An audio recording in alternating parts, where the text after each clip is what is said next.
Ken Trahan, Lenny Van Gilder, SportsNola.com. The football weekend upon us for the New Orleans Saints. It's a quiet weekend after beating the Falcons in overtime at Atlanta last week. And now they get a chance to spend time with families, to watch other games, to heal up and be ready for the Giants on Monday Night Football. Lenny, I think they're in a good place right now.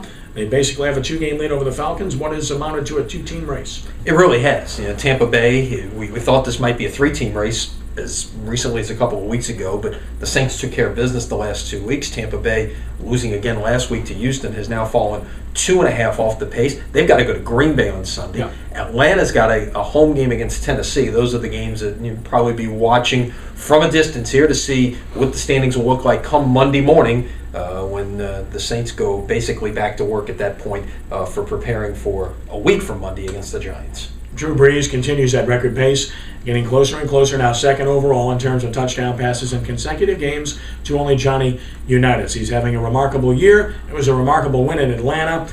Without the benefit of the run, they didn't turn the ball over, threw the ball well, and did a good enough job on defense, especially when it mattered most in the overtime period. Bottom line, it looks like they're in good shape to win the division, but maybe not in good shape to do anything beyond getting the 3rd seed because of San Francisco's schedule and because of the Packers. We'll see. The Saints will need help from the 49ers to get any higher. LSU to Ole Miss to take on the Rebels. When was the last time LSU was, a 30-point favorite over Ole Miss? Well, this is an Ole Miss team that's going to go in without their quarterback, without their running back, and this would clearly be a spot that you could see LSU looking ahead. They've got a short week with Arkansas, but as I mentioned this morning on my blog at SportsNola.com, I think they will come out with a purpose. I think Les Miles was able to get their attention after last week's game against Western Kentucky. They will come out, establish things early. He would love the opportunity to be able to get some guys out of there in the second half, knowing you've got the short week, because remember, the Arkansas game is back on Friday afternoon this year, so it's a short week and a short turnaround. They have to play that game this year. And I think, frankly, Ole Miss got LSU's attention last year. Certainly got it 2 years ago. So I think the Tigers will be ready to play and take care of business. And I think the first half performance against Western Kentucky will serve as an impetus for them to be ready to play against the Rebels. As for Tulane, well, they're just playing out the string. We thought they might win a couple of games when we looked at things at the halfway mark of the season, but that thought has pretty much been perished. Yeah, really. And this is a Rice team that they face on Saturday that is very good offensively.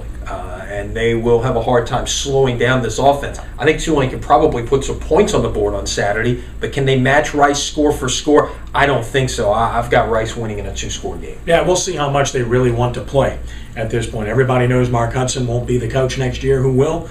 Stay tuned. It's gotten a little bit quiet lately, and understandably so from Tulane's perspective. Bottom line is they're just playing out the string. It's going to be a fun football weekend without the Saints for a change, so go out and enjoy it, spend time with family, and of course follow all the coverage here at SportsNola.com. For Lenny Van Gilder, I'm Ken Trahan. Have a great weekend.